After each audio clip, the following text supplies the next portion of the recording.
Hey, I'm Shawn Mullins coming at you live from the Mountain Music Fest. Well, the name of the latest record came from the studio where we recorded about half of it in New Orleans in the 9th Ward.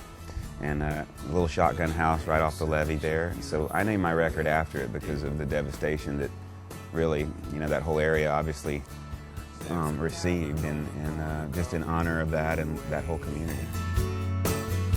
I like Blue As You a lot, which is the first track, and it's a Thorns song that didn't make the Thorns record, so there's something about it that I really like, being able to kind of connect that last project to what I'm doing now with that song. That's kind of what that is for me. It's kind of like connecting the two albums in a way. And I don't know why it didn't make the Thorns record. I thought it was one of the best ones on the record. Pete Droge and I began writing the song, and Matthew wasn't crazy about it.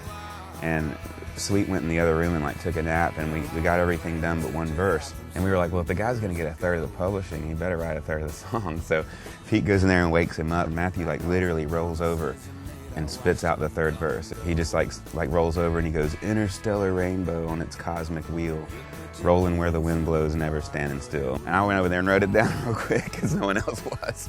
So that's how we ended up with that verse. With your hands on the wheel. The Thorns got together just to write it first. It wasn't really a band. It ended up being a band because of the way we sounded when we would sing the songs we wrote.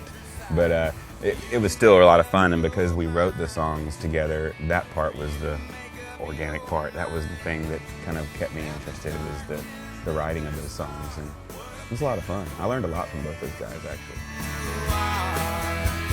I got lucky, I'd been doing it for almost 10 years and had kind of gotten used to this lifestyle of, pretty much living out of my van like a lot of indie bands do. And so I did that for a long time and didn't really expect to get signed, much less have a big hit.